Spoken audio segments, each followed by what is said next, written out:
일단 스니스 번호를 이제 받고 나서 할 게 이제 고수슬룩이라는 러시아 어플이 있거든요. 이거를 이제 다운을 받으셔야 돼요.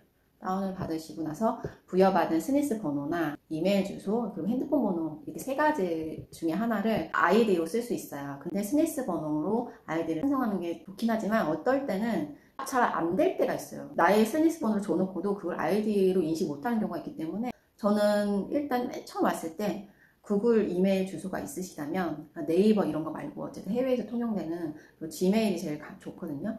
지메일로 된 계정이 있으시면 그 이메일 주소를 일단 아이디로 사용을 하시는 게 좋을 것 같아요. 그래서 만약 그 아이디로 접속이 안 됐을 경우 구글 아이디는 또 만들 수 있거든요. 그러니까 다른 아이디를 생성해서 집어넣어서 로그인을 시도해 보는 게 되게 좋아요. 근데 만약에 핸드폰 번호로 했는데 나를 인식을 못해.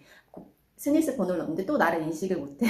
그러면은 방법이 없어요, 다시. 왜냐면 한 번 넣었던 건 끝나버리거든요. 스니스 번호 다시 받을 수 있는 것도 아니고, 이 전화번호도 1인당 거의 보통 한 개를 가지고 계시잖아요. 그럼 다시 또 전화번호를, 새로운 거를 받고자 하면은 이 고수슬에게 등록이 일단 들어가야 되는 것조차가 안 되는 거예요. 에러가 나기 때문에. 그래서 저는 가장 안정적으로 얼마든지 여러 번 시도를 할 수 있는 구글 이메일을 활용하는 아이디를 일단 접속을 해보시는 게 제일 낫다. 저의 결론입니다. 이건 꼭 그런 건 아니지만 제 경험상 그게 제일 유용했다. 이거 정도만 참고해 주시면 좋을 것 같아요. 예를 들어서 아이들을 이메일 주소로 넣고 비밀번호를 만드셔야 돼요. 비밀번호는 8자리 이상이어야 되고 소문자, 대문자, 특수문자, 숫자를 섞어야 돼요. 대문자를 깜빡하고 안 넣으셔가지고 왜 비밀번호 생성이 안 되지? 이렇게 하시는 분들도 계세요. 익숙하지가 않으니까. 대문자 꼭 넣어주시는 거, 그리고 특수 기호 꼭 넣어주시는 거, 그것만 유의하셔서 8자리 이상 만들어주시면은 고수슬기 어플에 들어갈 수 있는 아이디랑 비밀번호 등록은 거기까지 하면은 들어갈 수 있을 거예요.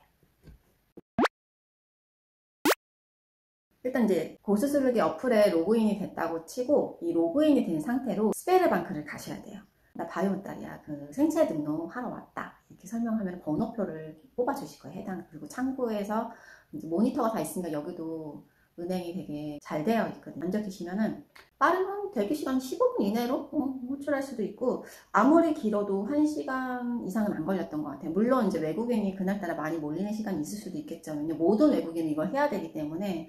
근데 이제 여기 러시아 같은 경우는 은행 업무 시간이 상당히 길어요. 저녁, 이거 지점마다 좀 차이가 있긴 하지만, 8시, 이렇게 하는 데도 있어요. 8시까지도 하는 데도 있으니까 업무 끝나고 가셔서 하는 것도 나쁘지 않아요. 스베르방크 가셔가지고, 이제 생체 등록을 하시면 되는데, 이제 가져가야 될 게 여권, 그리고 여권 번역공증, 스니스 번호, 이메일 주소. 이메일 주소는 스니스 아이디로 사용했던 그 이메일 주소를 똑같이 사용하시는 게 가장 편해요.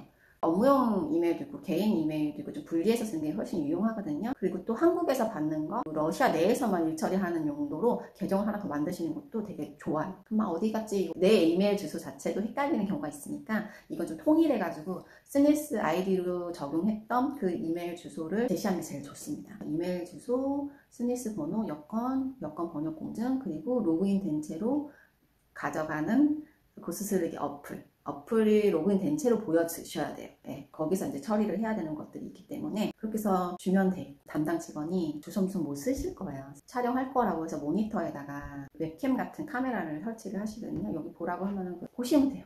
보면 이제 얼굴 이제 스캔, 영상 녹화를 하고 있는 거라서. 그리고 이제 종이를 주실 거예요. 종이는 뭐냐면은 목소리 녹음을 해야 되기 때문에 숫자가 적힌 종이를 주는데 0부터 9, 10개의 숫자 0, 1, 2, 3, 4, 5, 6, 7, 8, 9 숙지를 해가시면 좋으세요. 처음 오셨다고 하더라도 이거를 0부터 9로 한번 읽고 9에서 0 역방향으로 한번 읽고 그리고 마지막 줄에는 랜덤으로 쓰여 있는 숫자를 읽으라고 해요. 그렇기 때문에 그 읽는 목소리를 녹음하는 거거든요. 그래서 이미 정해져 있기 때문에 어렵진 않아요. 근데 이제 내가 못 외워서 가면은 거기서 목소리 녹음하고 있기 때문에 옆에서 도와줄 수가 없어요. 그래서 0에서 9까지 숫자는 꼭 외워서 그러니까 발음이 훌륭하지 않아도 되는데 중요한 건 이 사람의 내 본인의 목소리를 녹음하는 거가 목적이기 때문에 0부터 9의 숫자를 숙지해서 가서 내가 종이를 보고 읽는 정도만 준비해서 가시면 될 것 같습니다. 일단 그렇게 하시고 만약에 스베르방크에서 생체 등록이 됐다 2시간 이내로 이제 전송이 올 거다 이런 얘기 할 수도 있어요. 근데 실질적으로 저 같은 경우는 15분 정도밖에 안 걸렸었던 거 바로 됐었던 것 같아요. 이게 전산이 넘어와야 되기 때문에 그게 조금 오래 걸리는 경우도 있어요. 한 5일 이상 걸리는 경우도 있으니까 우선은 좀 기다려 보시고 통신사를 일단 가세요.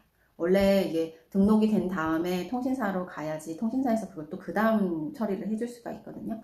그래서 통신사를 가서 확인받는 게 제일 정확해요. 그래서 통신사에서 그 생체 등록이 정확하게 됐으면 문제가 없게 됐으면 자기네들이 그 다음 체크를 할 수가 있고, 만약에 생체 등록이 제대로 안 된 상태다 그러면은 그 통신사에서 안 됐다, 보수수르기 거기 다시 가봐라, 아니면 은행 다시 가봐라, 이렇게 안내를 해주실 거예요. 그거에 맞춰서 움직이시면 돼요. 근데 여기서부터 일이 꼬이면은 진짜 핑퐁 게임 하듯이 왔다 갔다 왔다 갔다 되게 많이 해야 돼요. 여기서 엄청 지침이 생길 수도 있지만 인내하셔야 됩니다. 근데 새로 오신 분들은 사실 그런 경우는 흔치 않고 기존에 계셨던 분들이 애를 좀 많이 먹었어요. 저 그중에 한 분도 저이긴 한데, 결론은 잘 해결됩니다. 일 처리가 잘 안 돼가지고 전사 업무가 잘 매끄럽게 안 돼서 힘든 거는 여기서 처리해주는 그 공무원 직원도 마찬가지. 얼른 해주고 싶죠. 해주고 싶은데 컴퓨터상으로 넘어가지 않으니까 자기네들도 못 해주는 경우가 허다해요. 그래도 그 사람들이 그 과정이 조금 짜증이 날 뿐이지, 그 자체로는 이 사람들이 처리해주려고 하는 거 모습 같은 거가 저희한테 뭐 짜증을 내거나 불만을 갖거나 그러진 않거든요. 자는 절차상의 일을 해야 되니까 그런 부분에 있어서 답답한 거는 마찬가지인 것 같아요. 그런 부분에 대해서는 솔직히 그 사람 잘못이 아니니까 조금 인내를 해주시면 서로 좋을 것 같아요. 오늘은 이제 입국 후에 유심을 등록하는 방법에 대해서 알려드렸는데요. 이게 말로 들으면 좀 복잡하게 느껴질 수도 있지만, 실질적으로 그 업무를 같이 봐주시는 그 회사에 소속된 현지인분들하고 동행해서 가셨을 때 그렇게 복잡한 과정은 아니에요. 다음에는 살짝 미리 말씀을 드린다고 하면, 이것도 새로 4월 1일부터 시행되고 있는 건데, 외국인 학생이 로컬 러시아 학교로 전학을 하거나 입학을 했을 때 관련 법이 또 개정이 된 게 있어요. 좀 강화된 거라고 보시면 돼요. 좀 까다로워졌다. 그런 부분이 있으니까 그런 부분에 대해서 혹시 미리 궁금하신 부분이 있거나 걱정되는 부분이 있으신 분이 만약에 이 영상을 보셨다면 그 답글로 좀 미리 남겨주시면은 제가 그 내용을 중점적으로 해가지고 영상에 담아 보겠습니다. 오늘도 건강한 하루, 좋은 하루 보내시고요. 다음 영상에서 또 만나요. 까까까까 달쓰기 안녕.